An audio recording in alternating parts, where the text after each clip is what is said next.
মাজলিসু ফিকহিন খায়রুম মিন ইবাদাতি 60 সালাহ। আল্লাহর নবী বিশ্ব নবী বলেন, দ্বীনি মজলিস এমন একটি দামি মজলিস, আপনি 60 বছর ইবাদত বন্দী করলে যে পরিমাণ সওয়াব হয়, একটু সময় যদি মাসলা মাসিল শিখার জন্য দ্বীনি মজমাতে বসা হয়, আল্লাহর নবী বলেন তার আমলনামায় 60 বছরের নফলের সমপরিমাণ সওয়াব দেওয়া হয়। সুবহানাল্লাহ। তাহলে আমরা যে বসলাম, আমাদের আমলনামাতে সওয়াব কতটুকু পাইলাম? 60 বছরের সমপরিমাণ সওয়াব পাইলাম। আমরা কি লাভবান না ক্ষতিগ্রস্ত? লাভবান। আল্লাহর নবী বিশ্ব নবী সাল্লাল্লাহু আলাইহি ওয়াসাল্লামকে আল্লাহ দুনিয়াতে প্রেরণ করলেন।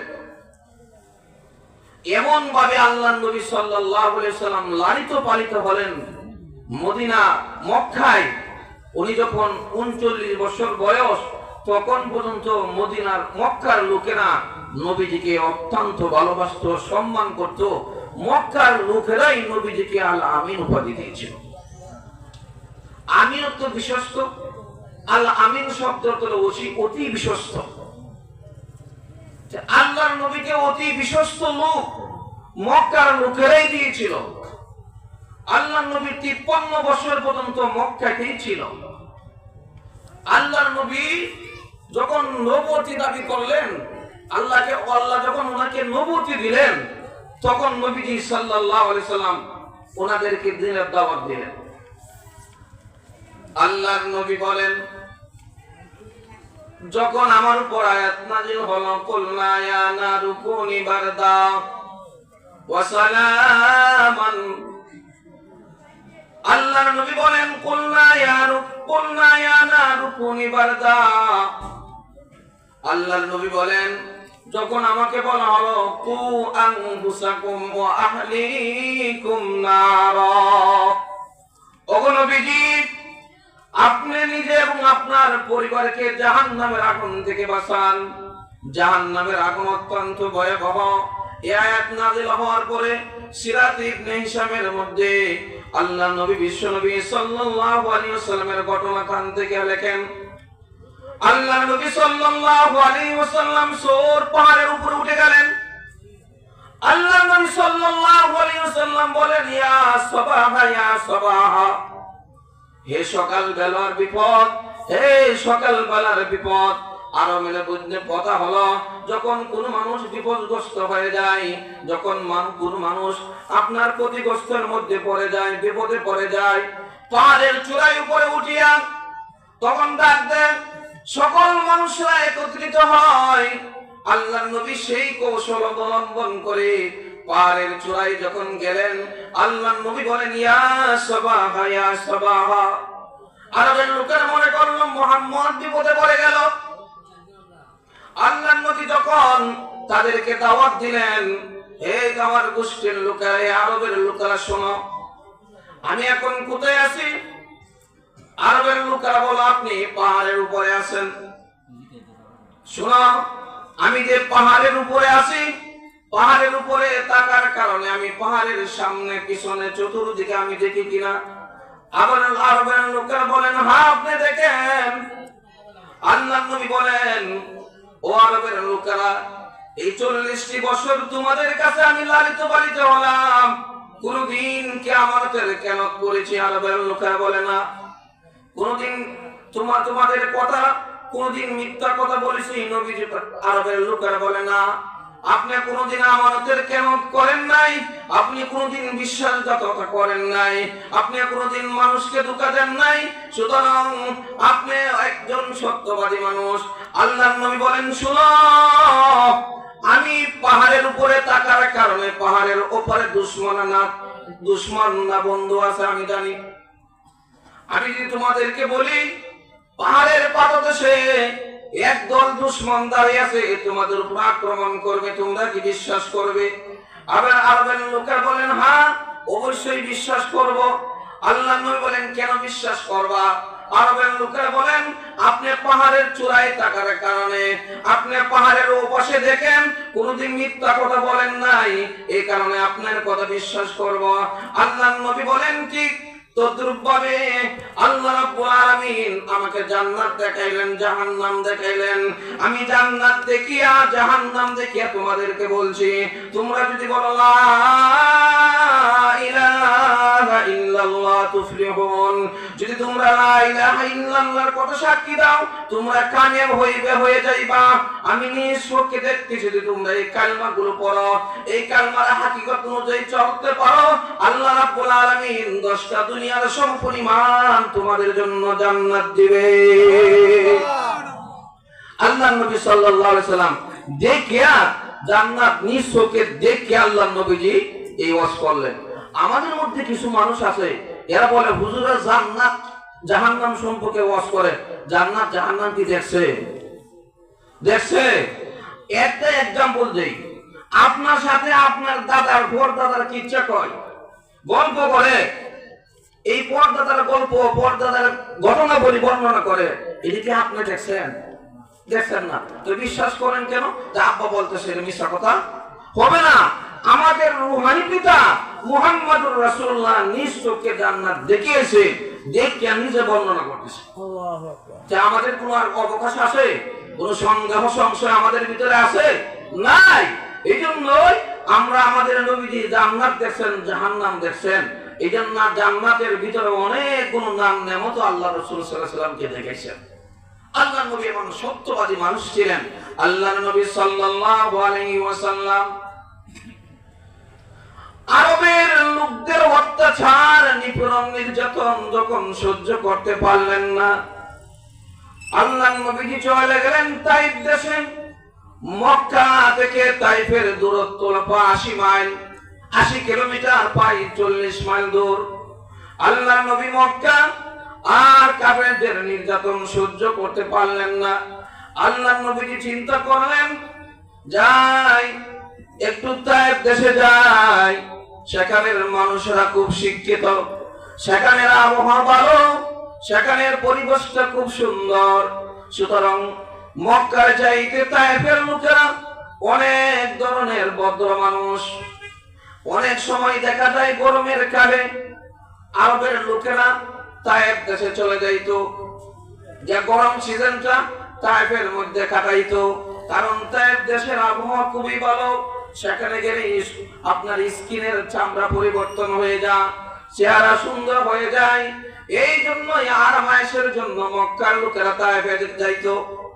আল্লাহর নবী চিন্তা করলেন, যাই মক্কার লোকেরা তো আমার কথা শুনে না, একটু তাইফ দেশে চলে যায়, দেখি এরা আমার কথা শুনে কিনা। আল্লাহর নবী তাইফ দেশে চলে গেলেন, দিনের দাওয়াত দিলেন। আবু এলিয়ার গোত্রের কাছে আল্লাহর নবীজি দিনের দাওয়াত দিলেন। গোত্রের 3 জন প্রধান ছিল। এই 3 জনের কাছে যখন দাওয়াত দিলেন, একজন 2 জন বলল, একজন এবং দ্বিতীয় জন বলল, তুমি যদি সত্য নবী হয়ে থাকো তাহলে তোমার সাথে আমরা কোনো কথা বলবো না। আরেকজনে বলল, তোমার মতন নবীকে আল্লাহ পেগম্বর বলে পাঠাইছেন, আর বুঝে মানুষ পাইল না। আল্লাহ নবী সাল্লাল্লাহু আলাইহি ওয়াসাল্লাম মনের মধ্যে অত্যন্ত কষ্ট পেলেন। আহা, বড় আশা নিয়ে এসেছিলাম, কিন্তু তাইফের বাসীরাও আমাকে সান্ত্বনা দিল না, তাইফ বাসীরাও আমাকে নিরাশ করলো। আল্লাহর নবী বলেন, আমার সাথে ছিল যায়েদ ইবনে হারেসা, রাসূলের পালক পুত্র যায়েদ ইবনে হারেসা নবীজির সাথে ছিলেন। ওই যায়েদ ইবনে হারেসা বর্ণনা করেন, এমন সময় 3 জন গোত্রের প্রতিনিধি, তারা তো নবীজির কথা শুনলো না। আর তখন তাইফের যুবকদেরকে লেলিয়ে দিল, তোমরা মুহাম্মদকে আঘাত করো, পাথর মারো। অনেক লম্বা ইতিহাস, এখন তো একটা মেসেজ দেওয়ার উদ্দেশ্য, এই কারণে আমি এই ঘটনাটা টান দিলাম। আল্লাহর নবী বলেন, এরা আমাকে এরকম ভাবে তারা পাথর দ্বারা আমাকে আঘাত করেছে, আমার রক্তাক্ত হয়ে গেছে। আল্লাহর নবী বলেন, মাথা মুবারক থেকে রক্ত জর্জর করে আমার জুতা মুবারকের মধ্যে চ্যাপ্টা লেগে গেল। যায়েদ ইবনে হারেসা জখম হয়ে গেলেন। আর কত পাথরের আঘাত কত ফিরাইবেন, উনিও অসুস্থ হয়ে গেলেন।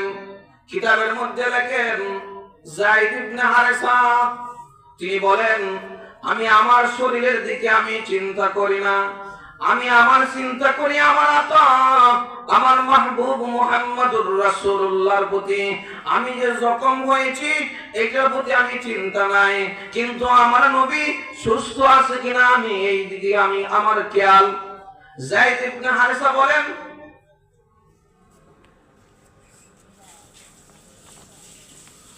যায়েদ ইবনে হারেসা রাদিয়াল্লাহু তাআলা বলেন, আমি নবীজির শরীর থেকে রক্ত মোবারক গুলো যখন পরিষ্কার করি আর আমার চক্ষু মোবারক থেকে জল জল করে পানি ফোঁটা পড়ে, আর নবীজিকে বললাম, ওগো নবীজি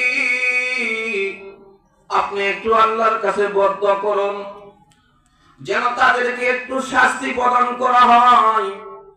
আল্লাহর নবী বলেন, ও যায়েদ ইবনে হারেসা, এরা বুঝে না, এরা জানে না, এরা যদি জানতো আমাকে আঘাত পাথর দ্বারা আঘাত করতো না।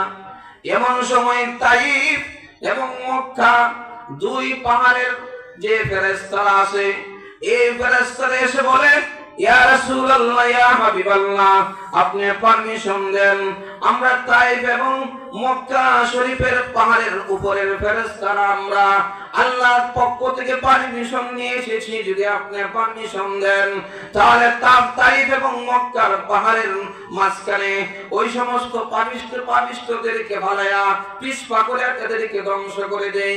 বুখারী শরীফের বর্ণনা এসেছে, আল্লাহর নবী বলেন, রব্বি গফিরলি কওমি ফাইন্নাহুম লা ইয়ালামুন। ও আল্লাহ, এরা জানে না আমি যে তাদের হিতাকাঙ্ক্ষী, সুতরাং তাদেরকে তুমি ক্ষমা করে দাও। মিশকাত শরীফের হাদিসের মধ্যে আছে, আল্লাহ রাসূল সাল্লাল্লাহু আলাইহি ওয়াসাল্লাম বলেন যে ইন্নী লাম উবাস লাআনান ওয়া ইন্নী বুইসতু লিউতাম্মিমা মাকারিমাল আখলাক। আল্লাহর নবী বলেন, আমি মানুষের প্রতি দয়া করার জন্য আসছি, লানত দেওয়ার জন্য আসি নাই। এই কথাটাই আল্লাহ রাব্বুল আলামিন নবীজির এই সাফাই কাটতে গিয়া আল্লাহ রাব্বুল আলামিন সূরাতুল আনবিয়ার একটা আয়াতের মধ্যে আল্লাহ বলেন, ওমা আরসালনাকা ইল্লা রাহমাতান লিল আলামিন। ও দুনিয়ার মানুষ, আল্লাহর গোলাম, আমি শুধু তায়েফবাসীদের জন্য নবীজিকে রহমত বানাই নাই, আমি সারা দুনিয়ার মানুষের জন্য, সকল মাখলুকাতের জন্য আমি নবীজিকে রহমাতুল লিল বানাইলাম। আল্লাহর নবী সাল্লাল্লাহু আলাইহি ওয়াসাল্লাম যখন রাস্তা দিয়ে হেঁটে যায়, এমন সময়ে আল্লাহর নবী দেখলেন একটি হরিণী নবীজি সাল্লাল্লাহু আলাইহি ওয়াসাল্লামকে দেখিয়া দুই কানা পা উপরে তুলিয়া মাথা নিচ দিকে দিয়া একবার উপরে তুলে একবার নিচে নামা নবীজিকে সালাম দেন, আর ওই হরিণী মানুষের মতন কথা বলা শুরু করে দিল। হরিণ নবীজিকে বলল, ওগো আল্লাহর নবী, আমার দুইটা দুধের বাচ্চা আছে গো, আমার দুইটা দুধের বাচ্চা, এই আমি খাবারের জন্য দিবালোকে বের হয়ে গিয়েছিলাম, খাবারের সন্ধান করতে করতে আমি যখন শিকারীর সামনে ধরা পড়ে গেলাম, আমার দুধে বাচ্চা আছে এবং তাদেরকে আমি একটু দুধ পান করায়া জন্মের মতন তাদের কাছ থেকে বিদায় নিয়ে আমি চলে আসতে চাই। ইয়া রাসূলুল্লাহ ইয়া হাবিবাল্লাহ, আপনি যদি একটু জামিনদার হতেন আমি আমার বাচ্চাদের কাছ থেকে বিদায় নিতে পারতাম। আল্লাহর নবী সাল্লাল্লাহু আলাইহি ওয়াসাল্লাম দেখলেন ওই হরিণীর পাশেই ইহুদি শিকারী দাঁড়ানো। আল্লাহর নবী বললেন, শিকারী কে ধরছে? ইহুদি বলেন, আমি ধরেছি। আল্লাহর নবী বলেন, তাকে ছেড়ে দাও, তার জামিনদার আমি নিজে হলাম, সে তাকে ছেড়ে দাও, আমি তার জামিনদার হলাম। শিকারী বলে, জঙ্গলের হরিণ যখন চলে যায়, শিকার করার পরে কোনদিন শিকার আবার ধরা দেয় না। ওগো নবীজি, এই হরিণী ছেড়ে দিলে আর আসবে না, অনেক কষ্ট করে তাকে শিকার করলাম, এখন যদি ছেড়ে দেই সে বাকি দেবে, আর আসবে না। আল্লাহর নবী বলেন, ও ও ইহুদি, আমি নিজে তোমার কাছে আবদ্ধ হয়ে গেলাম, হরিণীর দড়িদার আমাকে বাঁধো।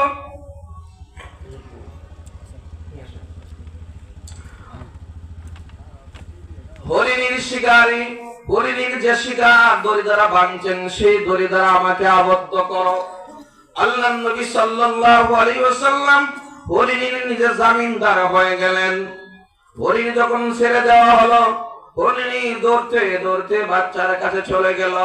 সারাদিনের বান্দা, সারাদিন বাচ্চাদেরকে দুধ পান করাইতে পারে না, দুধের টনটন শুরু হয়ে গেল। যেই মাত্র বাচ্চাদেরকে দুধ পান করার জন্য দিল, তখন বাচ্চারা দুধ পান করলো। এমন অবস্থায় হরিণীর চোখের মধ্যে ঘুম চলে আসলো। স্বাভাবিক ঘুম আসারই কথা। ঘুম যখন চলে আসে, এমন অবস্থায় তার মনে হয়ে গেল যে আমি তো নবীজির জিম্মাদার, আমার জায়গায় নবীজিকে জিম্মাদার বানাইলাম, নবীজিকে ফাঁকি দেওয়া যাবে না। নবীজিকে ফাঁকি দিলে রব্বে কারীমের সাথে আমার মুআমালা খারাপ হয়ে যাবে। না, এই মুহাম্মদ রে ফাঁকি দেওয়া যাবে না। এমন সময় তাকে দেখে সূর্য ডুবু ডুবু লাল হয়ে গেল। তখন হরিণী বাচ্চাদেরকে বলে, ও বাচ্চারা রে, জন্মের মতন তোরা দুধ পান কর, আর কোনদিন দুধ পান করতে পারবে না। আমি একজন ইহুদি শিকারীর কাছে আবদ্ধ হয়েছিলাম, আমার স্থলাভিষিক্ত নবীজিকে ডেকে আসলাম। আমি যদি না যাই, মুহাম্মদ সাল্লাল্লাহু আলাইহি ওয়াসাল্লামকে বেঁধে ফেলবে, মুহাম্মার জন্য মুহাম্মদ অপমানিত হবে। না, এই অপমানিত আমি দেব না।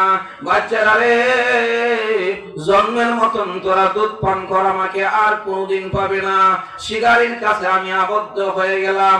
বাচ্চারা বলে, মা, আপনার স্থলাভিষিক্ত এমন একজন মহামানবকে রেখে এসেছেন, যে মহামানব আপনার জামিনদার হয়েছেন। এই মহামানবকে আমি একটু দেখতে চাই। হরি বলে, ও সন্তানেরা শোনো, তোমরা যদি যাও, তোমাদেরকেও শিকারী ধরে ফেলবে, তোমাদেরকেও জবাই করে খাবে।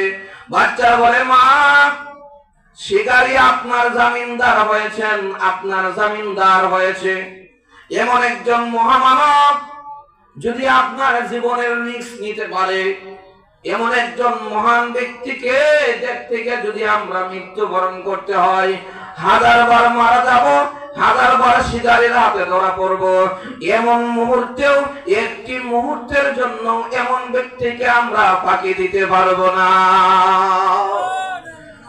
বাচ্চারা হরিণী যখন সামনে অগ্রসর হয়, বাচ্চারা পিছন পিছন দিক দিয়ে চলে। এমন সময় নবীজি সাল্লাল্লাহু আলাইহি ওয়াসাল্লামের কাছে তারা চলে আসলো। হরিণী যখন আসলো, হরিণী নবীজি সাল্লাল্লাহু আলাইহি ওয়াসাল্লাম কদম মোবারকে পড়ে গেল, আর বলতে লাগলো, নবীজি, আমার আসতে দেরি হয়ে গেল। কেন আসতে দেরি হয়ে গেল? তার কারণ জানেননি? আমি যখন, বাচ্চারা যখন আমার স্তনে টান দিল, তখন টনটনে ব্যথার কারণে আমার একটু উপশম হলো, আমার 2 চোখে ঘুম চলে আসলো। আমি হঠাৎ করে ঘুম থেকে এসে দেখি সূর্য লাল হয়ে গেছে, এই জন্য আমার আসতে দেরি হয়ে গেল। এই জন্যই নবীজি একটু দেরি হয়ে যাওয়ার কারণে আমার বেয়াদবি মাফ করবেন। শিকারী পাশে দাঁড়ায় বলে, ওগো নবীজি, কত শিকারী ধরলাম, আবার কত শিকারী আমার হাত থেকে ছুটে গেল, আজ পর্যন্ত দেখি নাই শিকারীকে তো হরিণী ছুটে যাওয়ার পরে আবার ফিরে আসবে, মানুষের মতন কথা করে কথা বলবে, আপনাকে সাথে এরকম আপনার কদমে পড়ে যাবে। তার বাচ্চাদের জীবন চিন্তা করে নাই, তার জীবনের কথা চিন্তা করে নাই। এমন একজন মহান ব্যক্তি আপনি, আমি আজকে বুঝতে পারলাম। ওগো নবীজি, আমার বেয়াদবি মাফ করবেন। আপনাকে রশি দিয়ে বাঁধলাম, আমার বেয়াদবি হয়ে গেল, আপনি আমার বেয়াদবি মাফ করে দিয়া আপনার হাত কাটা বাড়ায় দেন, কালিমা পরে আমাকে মুসলমান বানায় দেন। सच्चा मुसलमान हो तो सच्चा मुसलमान एक हाथ में कुरान एक हाथ में तलवार আমরা সত্যিকারে মুসলমান যদি হতে হয় নবীর আদর্শ আমাদের জীবনটাকে উজ্জীবিত করতে হবে সেই নবীর উম্মত যে নবী কেমন নবীর উম্মত এইজন্যই আল্লাহ রাব্বুল আলামিন নবীজিকে বলেন ওয়ামা আরসালনাকা ইল্লা রাহমাতাল লিল আলামিন আল্লাহর নবী সাল্লাল্লাহু আলাইহি ওয়াসাল্লাম হাসরবাসী যখন তার সামনে এসে যাবে আদম আলাইহিস সালাতু ওয়াস সালামের কাছে যাবে আদম আলাইহিস সালাম বলেন আমার পক্ষে সম্ভব না এক এক করে 1,24,000 নবীদের সামনে সকল উম্মতেরা চলে যাবে শেষ মুহূর্তে জনাবে রাসূলুল্লাহ সাল্লাল্লাহু আলাইহি ওয়াসাল্লামের কাছে যখন হাসরবাসীরা চলে আসবে ও মুহাম্মদ এক এক করে সকল নবীর কাছে গেলাম কেউ সুপারিশ করতে পারে না আপনি আল্লাহর কাছে সুপারিশ করুন যাতে ময়দানে মাহশরে বিচারের মাঠটা কায়েম করে ফেলে আল্লাহর নবী সাল্লাল্লাহু আলাইহি ওয়াসাল্লাম বলেন উতিতু জাওয়ামিয়াল কিলাম ওয়া কারাইমাল হিকাম ওয়া মাকারিমাশ শিয়াম আল্লাহর নবী বলেন আল্লাহ রাব্বুল আলামিন আমাকে এরকম এরকম কালাম দিয়েছেন এরকম এরকম শাস্ত্র দিয়েছেন এরকম এরকম ব্যাকরণ আল্লাহ আমাকে দিয়েছেন শিক্ষা দিবেন ওই সমস্ত ব্যাকরণ দিয়া যে সমস্ত ব্যাকরণ কোনোদিন কোনো আরবের সামনে আমি উচ্চারণ করি নাই এমন বিশুদ্ধ ফাসাহাত বালাগত বিশিষ্ট ব্যাকরণ দিয়া আল্লাহ রাব্বুল আলামিনের কাছে যখন আমি ফরিয়াদ করব আল্লাহ রাব্বুল আলামিন বলবেন ইরফায়া মুহাম্মদ সালমাতুতা ও মুহাম্মদ মাথা উঠাও তুমি যা দরখাস্ত করা হবে তা তোমার মঞ্জুর করা হবে আমার মেসেজটা হলো 1,24,000 পয়গম্বরদের পক্ষে যা সম্ভব হয়নি মুহাম্মদুর রাসূলুল্লাহকে আল্লাহ সেই সম্মান দিয়েছেন 1,00,000 পয়গম্বর যা ব্যর্থতা স্বীকার হয়েছেন আল্লাহ নবীকে সেই সম্মান দিয়া হাসরের ময়দানে মুহাম্মদুর রাসূলুল্লাহর মাধ্যমে বিচারের মাঠ কায়েম করবেন আল্লাহ নবী যখন বিচারের মাঠ যখন ওনার দরখাস্তে কায়েম হয়ে যাবে আল্লাহ নবীকে বলবেন ও মুহাম্মদ আমি বিচারের মাঠ কায়েম করতাম না আর কয়েকশো বছর চলে যাইতো যেহেতু আপনি দরখাস্ত করেছেন আপনার দরখাস্ত আমি মঞ্জুর করলাম এবার বলুন বিচারের মাঠে সর্বোত্তম দাড়ি পাল্লাতে সর্বপ্রথম আপনার মিজানের পাল্লাতে কাকে রাখা হবে কার আমল ওজন দেওয়া হবে সিদ্দিক আল্লাহ নবী বলেন আমি হাসরের ময়দানে যখন দাঁড়িয়ে গেলাম আমার হাসরের লাশ বরারের কাছে নজর চলে গেল এক এক করে ওই দিক থেকে নজর দিতে আল্লাহ নবী সাল্লাল্লাহু আলাইহি ওয়াসাল্লামের সামনে একজন মহান ব্যক্তি বসা চাই দেখেন দেখা যায় হযরত আবু বকর সিদ্দিক রাদিয়াল্লাহু তাআলা আনহু আল্লাহ নবী বলেন কুম ইয়া আবা বকরিন আবু বকর তুমি দাঁড়াও এটা আপনার পুতুল বাড়িতে 7 নম্বর খণ্ড 77 নম্বর পৃষ্ঠাতে আর এই ঘটনাটা ইমাম বুখারীর সরা পুতুল বাড়িতে ঘটনা বর্ণনা করেছেন আল্লাহ নবী বলেন ইয়া আবা বকরিন ইয়া আবু বকর কুম তুমি দাঁড়াও অনেক লম্বা ইতিহাস আবু বকর সিদ্দিক রাদিয়াল্লাহু তাআলা তখন দাঁড়াইলেন কবুতরের বাচ্চার মতন উনি কাঁপা শুরু করলেন আবু বকর বলেন আমি এক কদম আগাই এক কদম পিছাই এই আমার অবস্থা যাই হোক আমি তো এলাকার মানুষ অনেক লম্বা ইতিহাস চিন্তা করলাম যে হুজুর যখন আসতে একটু দেরি হচ্ছে কয়েক মিনিট কথা বলি ইনশাআল্লাহ কোরআন হাদিসের আলোচনা এটা আটলান্টিক না মহাসাগরের চাইতেও আরো বেশি গভীরতা এটা বর্ণনা করে শেষ করা যাবে না যাই হোক সার সংক্ষেপ কথা হলো আল্লাহ নবী সাল্লাল্লাহু আলাইহি ওয়াসাল্লাম সর্বপ্রথম বিচারের মাঠে আবু বকর সিদ্দিককে দাঁড় করবেন আবু বকর সিদ্দিককে দাঁড় করানোর পরে কি হবে না হবে অন্য সময় যদি সুযোগ পাই এরপরে ইতিহাসটা আমরা দেব ইনশাআল্লাহ যা আলোচনা হয়েছে আল্লাহ আমাদেরকে তার উপর শুনে আমল করার তৌফিক দান করুক আমিন ওয়া আখিরু দাওয়ানা আলহামদুলিল্লাহি রাব্বিল আলামিন এখন আমাদের